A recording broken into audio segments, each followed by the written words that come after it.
नमस्कार, बहुत स्वागत है आपका। मैं हूं आपके साथ अपूर्वा सिंह और वक्त हो चला है आधा दिन पूरी खबर का। और शुरुआत करेंगे बुलेटिन की मेरे साथ सचिन पाटिल। आतंकी डॉक्टरों का अड्डा बनी अल फलाह यूनिवर्सिटी के हिमायती मौलाना अरशद मदनी को लेकर बवाल मच गया। उनका कहना है कि देश में मुसलमानों के खिलाफ साजिश हो रही है। सरकार चाहती है कि हमारे पैरों के नीचे से जमीन खिसक जाए। जो कुछ हो रहा है उसे देखकर यह लगता है कि जैसे सांप्रदायिक ताकतें इस्लाम और मुसलमानों दोनों को मिटाने पर तुली हुई है। अल फलाह यूनिवर्सिटी और उसके संस्थापक जावेद अहमद सिद्दीकी पर कार्रवाई के सवाल पर मदनी ने कहा कि देखिए, अल फलाह में क्या हो रहा है, वो जेल में है और ना जाने कितने साल और जेल में रहना पड़ेगा। न्यूयॉर्क का मेयर ममदानी बन सकता है, लंदन का मेयर खान बन सकता है, लेकिन हिंदुस्तान में एक मुस्लिम किसी यूनिवर्सिटी का वाइस चांसलर नहीं बन सकता। अगर वो ऐसा करता है तो उसे आजम खान की तरह जेल जाना पड़ेगा। इस बयान पर भाजपा ने तीखा हमला बोला है। भाजपा प्रवक्ता शहजाद पूनावाला ने जमीयत उलेमाए हिंद के अध्यक्ष अरशद मदनी के बयान पर कहा कि वोट बैंक और तुष्टीकरण के नाम पर तुष्टीकरण वाले भाईजान एक बार फिर से काम पर और आतंकी बचाव पर जिस प्रकार से अरशद मदनी बात कर रहे हैं, क्या ये भूल गए हैं कि इस देश में गृह मंत्री और राष्ट्रपति भी मुस्लिम रहे हैं। भाजपा नेता सैयद शाहनवाज हुसैन ने भी मदनी के बयान को गलत बताया है। बिल्कुल, तो देखिए, आज दुनिया यह समझती है कि मुसलमान अपाहज हो गया, खत्म हो गया, बांझ हो गया। मैं नहीं समझता हूं ये बात। क्या बात है कि आज दुनिया का मुसलमान एक आदमी न्यूयॉर्क का मेयर बन सकता है, ममदानी लंदन के अंदर मेयर बन सकता है, एक खान हिंदुस्तान के अंदर किसी मुस्लिम यूनिवर्सिटी का कोई आदमी वाइस चांसलर नहीं बन सकता। और अगर बनेगा तो आजम खां की तरह जेल के अंदर जाएगा, इकबाल की तरह औलाद जेल में डाल दी जाएगी। आज देख लीजिए अल फलाह का क्या हो रहा है, जेल में पड़ा हुआ है और कितने साल जेल के अंदर गुजरते हैं नहीं जानता कोई आदमी। कौम, गवर्नमेंट मुल्क की आजादी के बाद इस पर लगी हुई है कि मुसलमान को सर नहीं उठाने देना है। आज उसका नतीजा है कि लोग ये कहते हैं कि मुसलमान के अंदर लीडर चाह रहे। क्या कहते हो तुम? मुसलमान कौम को बांझ थोड़े ही है, अगर नहीं थी तो वहां कैसे बन गए? यहां किसी यूनिवर्सिटी का वाइस चांसलर नहीं बन सकता आदमी। देखिए, मदनी जैसे देशद्रोही इस देश की व्यवस्था पर प्रश्न चिन्ह नहीं लगा सकते। तुष्टीकरण की राजनीति, मुस्लिम परस्ती की राजनीति करना, ये इस देश में आजादी के बाद कांग्रेस और विपक्षी नेताओं ने आगे बढ़ाया था। मुझे आश्चर्य होता है कि ऐसे संवेदनशील मुद्दे पर भी इस तरह की बयानबाजी करना। देखिए, वोट बैंक और तुष्टीकरण के नाम पर तुष्टीकरण वाले भाईजान एक बार फिर से काम पर और आतंकी बचाव लॉबी और इकोसिस्टम काम पर। जिस प्रकार से अरशद मदनी जी ये बात कर रहे हैं, क्या वो भूल गए कि इस देश में तो गृह मंत्री और राष्ट्रपति भी मुस्लिम रहा है? परंतु ये दुख की बात है कि जब भी कोई आतंकी पकड़ा जाता है, जो जमात कहती है कि आतंकवाद का कोई मजहब नहीं होता, वो तुरंत मजहबी आधार पर आकर कैसे आतंकवाद का बचाव करने लगती है, इस्लामोफोबिया कार्ड, विक्टिमहुड कार्ड खेलने लगती है। अभी अरशद मदनी ने ये किया है। अरे भाई, जहां से आतंकी निकल रहे हैं उन आतंकियों पर और उस इकोसिस्टम पर क्रैकडाउन ना किया जाए। जमायतुल उलमा हिंद के सदर अरशद मदनी का बयान बहुत गैर जिम्मेदाराना है। जमायतुल उलमा हिंद जो आज़ादी के आंदोलन में शामिल रही, उससे ये उम्मीद नहीं हो सकती थी कि इस तरह का बयान वो देंगे। ये कहना, मिसाल देना कि न्यूयॉर्क का मेयर मुसलमान बन सकता है और ये मिसाल देना एक पाकिस्तानी सादिक खान लंदन का मेयर बन सकता है और भारत का मुसलमान कहीं का वाइस चांसलर नहीं बन सकता मुस्लिम यूनिवर्सिटी का, ये कहा। उनको मालूम होना चाहिए कि भारत का मुसलमान भारत का राष्ट्रपति बन सकता है।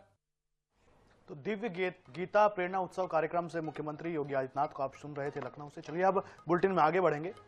छत्तीसगढ़ में आबकारी और डीएमएफ घोटाले को लेकर ईओडब्ल्यू और एसीबी की कार्रवाई का दायरा लगातार बढ़ता जा रहा है। रायपुर, बिलासपुर, कोंडागांव, दुर्ग, अंबिकापुर, बलरामपुर, धमतरी में भी जांच एजेंसियों ने दबिश दी, जिससे पूरे प्रदेश में हड़कंप मच गया है। सरकारी जांच एजेंसियों की टीम ने धमतरी में बड़े कारोबारी और कांग्रेस नेता केतन दोषी के महालक्ष्मी ग्रीन कॉलोनी स्थित मकान में छापा मारा। करीब 6 से 7 लोगों की टीम मकान के अंदर जांच और पूछताछ कर रही है। वहीं राजधानी रायपुर में पूर्व आबकारी आयुक्त निरंजन दास और हरपाल सिंह अरोड़ा के ठिकानों पर कार्रवाई जारी है। अंबिकापुर की बात करें तो यहां डॉक्टर तनवीर अहमद और कारोबारी अमित अग्रवाल के यहां करोड़ों रुपए के डीएमएफ घोटाले में सप्लाई से जुड़े दस्तावेज खंगाले जा रहे हैं। बिलासपुर में शराब घोटाले से जुड़े अनिल टुटेजा के भाई अशोक टुटेजा और कोंडागांव में कोणार्क जैन के घर पर भी टीमें जांच कर रही है। ये व्यापक कार्रवाई बताती है कि ईओडब्ल्यू और एसीबी ने दोनों घोटालों से जुड़े अधिकारियों और कारोबारियों के गठजोड़ को तोड़ने की तैयारी कर ली है। जिस तरह से एक साथ इतने ठिकानों पर दबिश दी गई है, उससे बड़े खुलासे की उम्मीद जताई जा रही है। ये तस्वीरें आप देख रहे हैं। कुल 18 जगहों पर आज एजेंसियों ने छापामार कार्रवाई की। ये कार्रवाई डीएमएफ घोटाले से जुड़ी हुई है और इसमें अधिकारी कर्मचारी तो शामिल हैं ही, साथ में वो व्यापारी भी शामिल हैं जो कभी डीएमएफ सप्लाई में रहे हैं।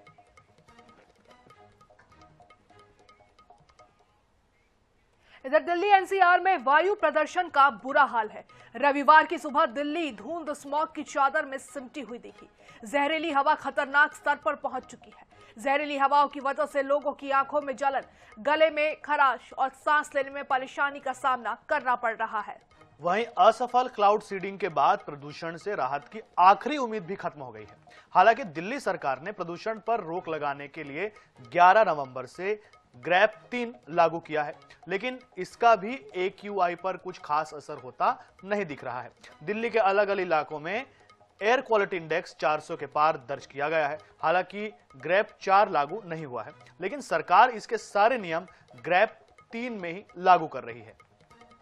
तो दिल्ली की हवा एक बार फिर से जहरीली हो चली है। दिल्ली में सांस लेना अब पूरी तरीके से मुश्किल हो चुका है। दिल्ली एनसीआर में AQI 400 के पार पहुंच चुका है, तो सख्त हो गई है। ग्रैप 3 के नियम जितने हैं वो अब दिल्ली में सख्त हो चुके हैं। कर्मचारियों को वर्क फ्रॉम होम की मंजूरी मिल चुकी है।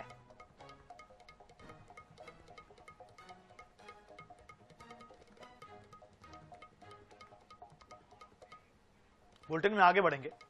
3 दिसंबर को नवा रायपुर में होने वाले Bharat south Africa one day international को लेकर लोगों में खासा उत्साह नजर आ रहा है। लोगों के उत्साह का अंदाजा आप इसी से लगा सकते हैं कि ऑनलाइन टिकट बिक्री शनिवार शाम 5 बजे शुरू हुई और 15 मिनट में ही सारी टिकटें सोल्ड आउट हो गई, यानी कि बिक गई। ऐसे में अब केवल एक ही विकल्प बचा है 800 रुपए वाली स्टूडेंट्स कोटे की टिकट का, जो 24 नवंबर को रायपुर के इंडोर स्टेडियम में ऑफलाइन मिलेंगी। तो चंद मिनटों में ही आपको बता दें कि ये टिकटें सोल्ड आउट हो गई। 20,000 रुपए का कॉर्पोरेट बॉक्स भी पूरी तरीके से फुल हो चुका है। तो रायपुर में क्रिकेट का रोमांच जल्द ही गूंजने वाला है। 3 दिसंबर को इंडिया वर्सेस साउथ अफ्रीका का वनडे मैच है। 3 दिसंबर को राजधानी रायपुर में India versus south Africa one day international खेला जाएगा। मैच को लेकर के क्रिकेट प्रेमियों में जबरदस्त उत्साह देखने को मिल रहा है। न केवल राजधानी रायपुर बल्कि अलग अलग राज्यों से लोग जो हैं वो नवा रायपुर पहुंचेंगे, जहां पे शहीद वीर नारायण सिंह अंतर्राष्ट्रीय क्रिकेट स्टेडियम में सभी लोग क्रिकेट मुकाबला देखने के लिए उत्सुक हैं। इसका अंदाज़ा आप लगा सकते हैं। मैं आपको दिखा रहा हूँ वेबसाइट, जहां पर ऑनलाइन टिकट की बिक्री आज से शुरू की गई। शाम 5 बजे वेबसाइट में टिकट बुकिंग जो है वो खोला गया। टिकटजिनी.in पर टिकट की जो बिक्री है वो हो रही थी, लेकिन आप देखेंगे यहाँ पर सभी टिकट्स जो हैं वो सोल्ड आउट हो चुकी हैं। आज शाम के 5 बजे या टिकट की बिक्री जो है वो शुरुआत की गई थी, लेकिन 15 मिनट के भीतर ही तमाम जो टिकट्स हैं वो यहाँ पर आप तस्वीरों में देख रहे हैं कि सोल्ड आउट हो चुकी है कम्प्लीटली। 1500 रुपये से टिकट की शुरुआत थी। 1500, 2500, 3500 अलग अलग तरह की टिकट्स थी। स्टैंड्स की टिकट कम्प्लीटली ख़त्म हो गई है। गोल्ड, इसके अलावा प्रीमियम, सिल्वर, यहाँ तक कि जो कि 20,000 रुपये की टिकट आती है, जो कि बॉक्स टिकट होती है, वो टिकट भी एक भी नहीं बची है और तमाम टिकटें जो हैं वो बिक चुकी हैं, जिसे रायपुर के साथ साथ अलग अलग राज्यों से बैठे लोगों ने पूरी टिकट्स को बुक कर दिया। और अब केवल एक ही विकल्प बचा है, जो कि 24 नवंबर से और केवल स्टूडेंट्स को जो टिकट है वो 800 रुपये में दी जाएगी, जो कि ऑफलाइन टिकट बिकेगी। राजधानी रायपुर के जो इंडोर स्टेडियम है वहाँ से ये टिकट की बिक्री होगी और इसके अलावा जो टिकटें यहाँ से बिकी हैं उनका जो डिस्ट्रीब्यूशन है वो वहीं से होगा। लेकिन बाकी लोगों के लिए अब टिकट का कोई विकल्प नहीं है, तमाम टिकटें जो हैं वो बिक चुकी हैं। और राजधानी में आप सोच सकते हैं कि इस बार पूरा स्टेडियम जो है वो कहीं ना कहीं खचाखच भरा हुआ दिखाई देगा, क्योंकि तमाम टिकटें महज 15 मिनट के भीतर ही क्रिकेट प्रेमियों ने खरीद ली हैं। कैमरा पर्सन रिजवान कुरैशी के साथ मोहम्मद सना, 24/7 रायपुर। खबरों का सिलसिला जारी रखते हुए चलिए दुर्ग से इस वक्त की अहम और बड़ी खबर आप तक पहुंचा देते हैं, जहां सामाजिक बैठक की आड़ में धर्म परिवर्तन चल रहा था। साहू समाज के शख्स पर धर्मांतरण कराने का आरोप है। तहसीलदार और पुलिस अधिकारी मौके पर मौजूद, नेवई थाना क्षेत्र का मामला बताया जा रहा है। बिल्कुल, तो देखिए धर्म परिवर्तन का एक और मामला दुर्ग से निकलकर सामने आया है। साहू समाज के शख्स पर धर्मांतरण कराने का आरोप लगा है। इस बार पुलिस अधिकारी मौके पर मौजूद है। नेवई थाना क्षेत्र का यह पूरा मामला है। तो छत्तीसगढ़ से लगातार इस तरह की खबरें आना अब आम हो चुका है। मोहल्ले गांव में कहीं भी इस प्रकार की गतिविधि हो तो पुलिस को सूचना दीजिए, संगठन को सूचना दीजिए और इस प्रकार के हिंदू विरोधी कार्यों को बंद करवाइए। ये सबकी जिम्मेदारी है, कुछ एक हिंदूवादी संगठन या उनके कार्यकर्ताओं की जिम्मेदारी नहीं है। जहां भी इस प्रकार की अवैध चर्च जो धर्मांतरण के केंद्र है, इसको बंद कराने के लिए पुलिस को सूचना दीजिए। तो कांकेर में शव दफनाने को लेकर विवाद हो गया। धर्मांतरित महिला के शव को दफन को लेकर विवाद हुआ। ग्रामीणों ने शव को गांव में दफन करने से मना कर दिया। परिवार शव को दफन करने की तैयारी कर रहा था। धर्मांतरित परिवार को ग्रामीणों ने घेर लिया। ग्राम बेवर्ती का यह पूरा मामला है। तो परिवार शव को दफनाने की पूरी तैयारी कर चुका था। धर्मांतरित महिला के शव को दफनाने को लेकर यह पूरा विवाद हुआ है इस गांव में। कांकेर से खबर बता रहे हैं, ग्रामीणों ने शव को गांव में दफन करने से मना कर दिया। परिवार शव को दफन करने की तैयारी कर रहे थे। इसी बीच ग्रामीण वहां पर पहुंचे और उन्हें रोक दिया। धर्मांतरित परिवार को ग्रामीणों ने घेरा। तो देश में बढ़ता प्रदूषण और लोगों की बदलती लाइफस्टाइल से कैंसर जैसी खतरनाक बीमारी तेजी से बढ़ रही है, जिसको लेकर सरकार जागरूकता अभियान चला रही है। वहीं डॉक्टर्स भी लगातार लोगों में जागरूकता लाने की कोशिश कर रहे हैं। इसी के तहत संस्कारधानी जबलपुर में संगोष्ठी कार्यक्रम का आयोजन किया जा रहा है, जहां विश्व विख्यात कैंसर रोग चिकित्सक पद्मश्री और पद्म विभूषण डॉक्टर सुरेश आडवाणी जबलपुर पहुंचे। महापौर जगत बहादुर अन्नू ने डॉक्टर सुरेश आडवाणी को विश्व पर्यटन स्थल भेड़ाघाट की सैर कराई। इस दौरान पद्म विभूषण डॉक्टर सुरेश आडवाणी से खास बातचीत की हमारे सहयोगी फतेह सिंह ने।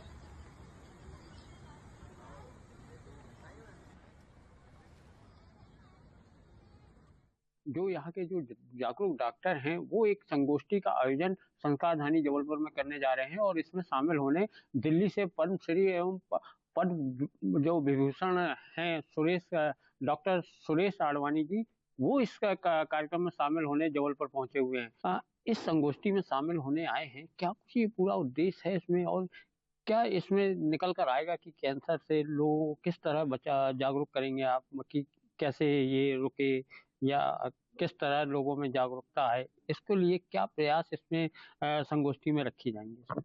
तो हम लोग डॉक्टर आशीष गुप्ता जो इधर के कैंसर के में एक्सपर्ट हैं, उन्होंने बहुत सारे एक्सपर्ट्स को बाहर से और लोकल डॉक्टर को भी मिला के ये जो नया मीटिंग किया है, इसका बहुत इम्पैक्ट पड़ेगा। बिल्कुल। इसका मुख्य कारण क्या है? प्रदूषण है या किस वजह से ये पूरा बढ़ता ही जा रहा है? इसकी बहुत सारे कारण है। एक तो कारण है कि लाइफस्टाइल, हम लोगों का लाइफस्टाइल पूरा चेंज हो गया है। हम लोग नेचर से हट गए हैं, दूर हट गए। हम लोगों का खाना पीना सब आर्टिफिशियल हो गया है, हाई फैट डाइट। ये जो फास्ट फूड है ये बहुत डेंजरस है लॉन्ग रन में। बिल्कुल। तो ये थे डॉक्टर सुरेश आडवाणी जी और यहाँ जबलपुर पहुंचे हुए हैं और ये कल जो संगोष्ठी के यहाँ पर आयोजित की जा रही है उसमें शामिल होंगे और जो कैंसर जैसी घातक बीमारी से किस तरह बचाव किया जा सकता है इसको लेकर लोगों को जागरूक करने का काम भी यहाँ पर करेंगे।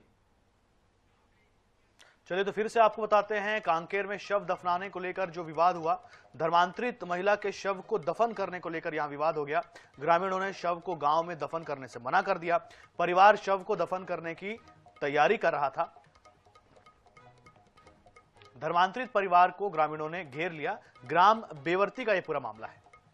तो ग्राम देवर्ती का ये पूरा मामला बताया जा रहा है। ज्यादा जानकारी लेने के लिए हमारे सहयोगी गौरव श्रीवास्तव हमारे साथ फोन लाइन पर जुड़ चुके हैं। गौरव, क्या कुछ ये पूरा मामला था, कब इस महिला ने धर्म परिवर्तन किया था और अब क्यों बवाल मचा हुआ है?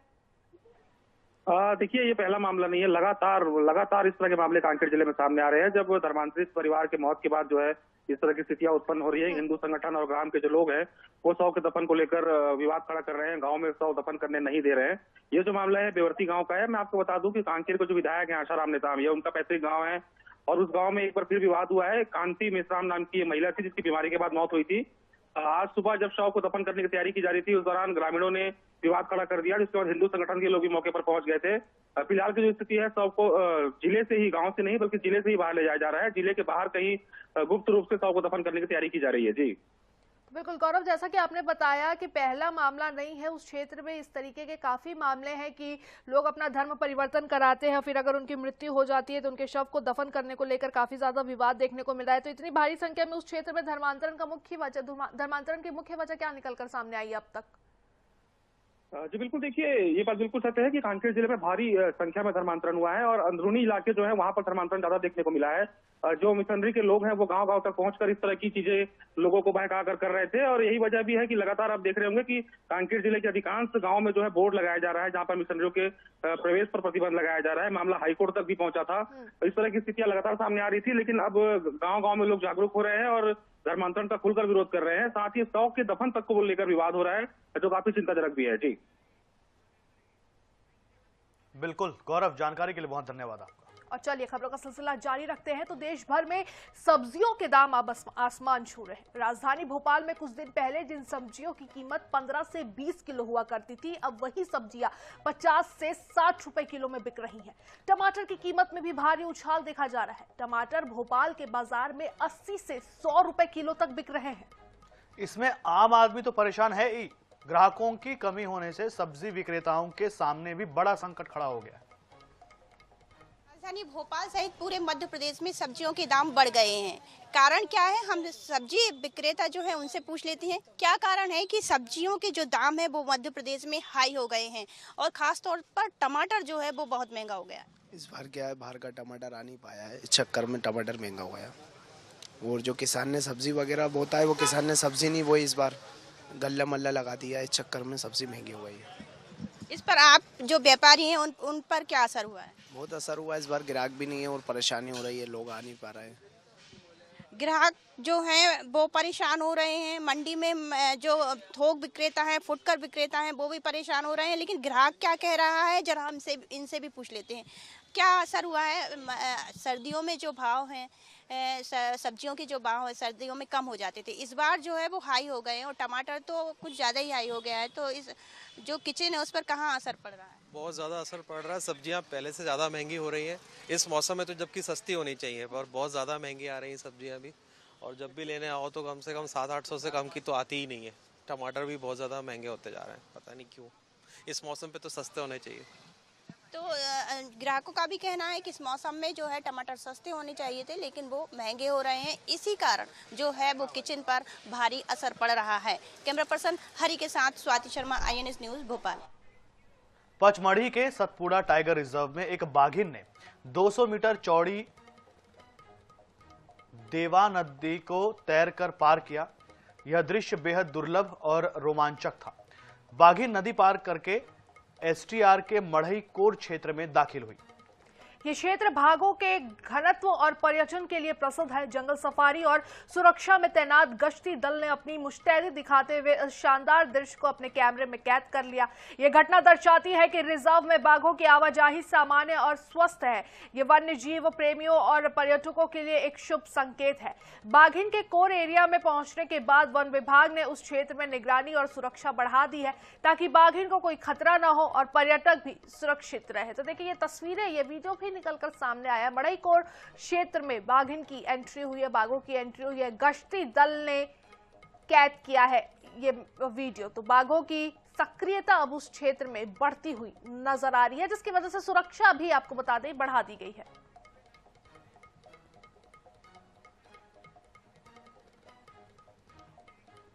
तो आधा दिन पूरी खबर में फिलहाल इतना ही। लेकिन खबरों का सिलसिला आईनिश पर लगातार जारी है, आप कहीं मत जाइए, बने रहिए हमारे साथ। फिलहाल के लिए हमें दीजिए इजाजत, नमस्कार।